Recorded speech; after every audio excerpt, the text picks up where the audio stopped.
Hello and welcome to the Stags Media coverage of the 2024 election. I'm Kathleen Morris from The Mirror. And I'm Julian Nazario from the Rearview. This is the first time both student organizations have joined forces to give the Stag community an entire and full complete coverage of the election. Over the past few months, we've covered all angles of this election, from national to local races. We also conducted a non-scientific survey and garnered 500 student responses. And just like the national polls, Kathleen, our students are divided on the issues. But there is a candidate that has a lead among Fairfield students. Of those surveyed, 45% say they were voting for Vice President Kamala Harris, while 36% say they were voting for former President Donald Trump. One of the issues students are talking about is abortion and women's health care. 78% of Harris voters said this was the biggest issue on their minds, compared to 13% of Trump voters who felt this was important too. And some of the students have already cast their vote right here on campus. For the first time in Connecticut history, voters can cast their ballots early. In addition to the town hall, the Fairfield University Media Center was selected as a voting location. Officials here have reported seeing a steady stream of voters over the past 2 weeks. Statewide, according to News 12 Connecticut, reports more than 500,000 votes have already been cast so far. To get a better feel what's in the mind of student voters, Max Limerick, the editor-in-chief of The Mirror, sat down with a handful of voters. Here's what the classmates had to say about it. Sure. I definitely think there is a sense of is democracy on the line because it's the first time some criminally indicted person is running for the president, and so that definitely shakes things up a little bit because there's always a question of should this be allowed? I don't really know if democracy is on the line. We're always going to be a democratic republic. I don't believe that an insurrection will happen again. Hopefully it won't happen again, just like it did on January 6th. Well, what do you think needs to be fixed about this country? And how do you see your candidate doing that? And so possibly banning assault weapons is something that was huge for me because I don't want to infringe on anyone's Second Amendment right, but also I think that taking away assault weapons would help in cases like school shootings. Around the world. Yeah. Hopefully we can get a ceasefire in Gaza. Hopefully we can slowly back away from Ukraine, Russia. We can peacefully end that. Do you think a lot of like-minded people might create a bubble in a political atmosphere on a college campus? I wouldn't say there's no bubble here. Yeah, no bubble. I think everyone's pretty. I think everybody's pretty hot shot. I mean, I only talk to a certain group of people who I know exactly where they line. But another thing, like there are basic rights, like civic rights, LGBTQ plus rights. If you think a certain thing, I think that can destroy a relationship, and that might change how you view someone. And so certain ideas like that, I feel like respect is the main thing that you have to keep in mind. Yeah. I agree. I also view that you can move past everything and still stay true to the foundations of the Lord, the teachings of the Lord, to drive your compass. Past couple of weeks, we've seen a couple of complications with our university media outlets. Those emails that just came in. I don't know if we want to bring that up or not, but I think that is only if you want to. But it's a lot. He's referring to the Republican Town Committee getting student emails and sending out a mass email, encouraging students to not only vote but to vote for their candidates. Vote for their candidate, right? In Fairfield. But may I say that this at the end of the day is a competition, and we gotta be fair with our competition. And we can't be stealing people's emails. That's not good. That's actually against the federal law to infringe on our voting and our privacy, and that's not good.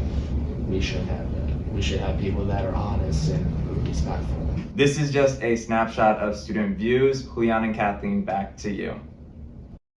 In the month leading up to Election Day, candidates on the local and national levels were working hard to connect with voters.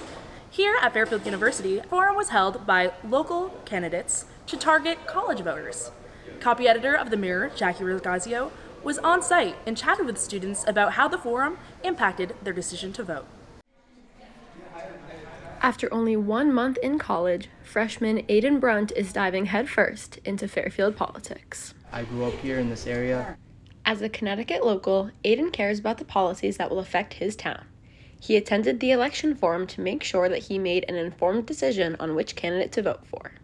And eventually, we're going to be the next generation, so, we kind of need to be aware of this too and what different people offer. 7 candidates spoke directly to voters like Aiden at a forum hosted in Fairfield University's Dogwood Room. Over 120 town residents and students showed up to hear the candidates' viewpoints. They discussed topics such as affordability, energy, and lowering healthcare costs. Undoubtedly, the number one issue in our state is the affordability crisis. But Fairfield students felt that not many issues that directly impacted them were brought up. A main issue for Fairfield students has been the noise ordinance, especially in the beach area. Although our students know that these candidates don't have much say in that matter, they still wish it was brought up tonight. I think for college students that hopefully plan on living in town, their senior year, that's a huge deal.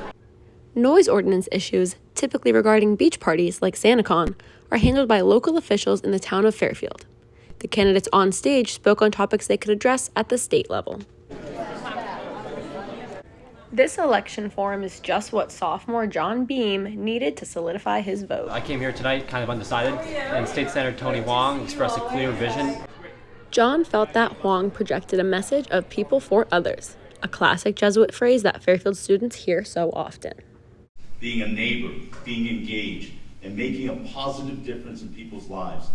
Overall, Fairfield students were glad that they took time out of their busy schedules to learn more about local politics. For Aiden, hearing from each candidate was beneficial for his own town knowledge and helped him decide how to cast his vote. I've done my research on my own before this, so I kind of know what policies I agree with more and who, it definitely, I think this definitely helps solidify it In what became his first ever opportunity to cast his ballot in an election. I'm Jackie Regazia with Fairfield Stags Media. Here on campus, the Office of Student Engagement launched a platform called Stags Vote. This initiative worked all semester long to promote civil engagement.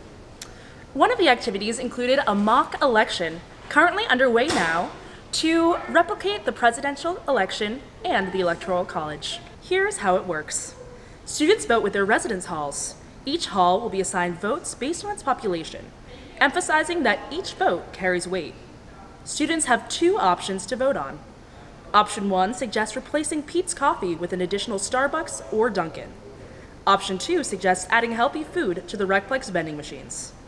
The simulation was organized by Dr. Gail Alberta from the Politics Department. If we want students to participate in, this sort of, game, it needs to have real outcomes. And that's how we created the options, right? Is that, we really are going to do something. The hall with the winning initiative will be rewarded with a pizza party/food truck event. You can still take part in this mock election by going to fairfield.edu/stagsvote. Voting closes tonight at midnight. Stags Vote also sponsor an important conversation on campus with Harvard's Director of Polling, John Della Volpe. The Rearview's Editor-in-Chief, Sophia Haberbrook, had a conversation with Volpe to hear more about how our generation, Gen Z, will vote. I think it's really important in the closing weeks of this election that not only do I hear them, but that Donald Trump and Kamala Harris also hear them. To hear more about Sophia's conversation, visit the Rearview's website, therearview.org. The candidates weren't the only ones campaigning this fall. That's right, Kathleen. I talked with a couple of student voters who were interning with campaigns. Here's what they had to say. These days, politics seems to be the one thing people don't like to talk about. But for some Fairfield University students, talking politics is their job. Meet senior Cooper Stein. I've been kind of going door to door, house knocking, canvassing. And junior Emma Clifford. I do a lot of phone banking, text banking. They are 3 of many Fairfield University students who have decided to jump into the front lines to help Democrats and Republicans get elected into office in 2024. And while party politics might be important, it's the work they put into their internships they believe will be key once they graduate Fairfield. It was to get that last kind of experience to help me professionally so I can go out to my career and into politics and kind of know what to expect. Getting that experience in what appears to be one of the most consequential presidential elections is proving to be a game changer. I thought what better time to work on a campaign than right now? You know, like the months coming up to election, it's so important. It's always important. But it was like the opportunity was right there, and it was like an apple dangling in front of me. I couldn't not take it. And that's exactly what she did.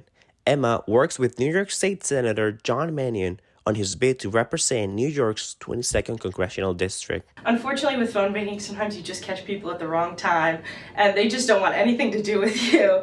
But I'm happy to say that it's been a great experience. People are really happy to get on the phone. They're very supportive. The same type of support Cooper receives by working on the re-election campaign of State Senator Tony Huang. What I like the most is now that we're seniors, we go to the great downtown. It's funny to see like people from town like be there, and they're like, hey, like you knocked on my door. Oh my God, so nice to see you. How are you? How's the campaign? He says those interactions over the past 3 months have made his experience a unique one. Be able to get kids out and experience politics, not just watching or tweeting about it, but actually being able to go out and make a change and make a difference in their community, which is just the coolest part. On the campus of Fairfield University, I'm Julian Nazario. That was very interesting. It's great to see that our students are so involved with the 2024 election. Yeah. And that's it for now. Thanks for watching. And make sure to continue engaging in the conversation by checking the Rearview and the Mirror for the latest coverage. Thank you for watching.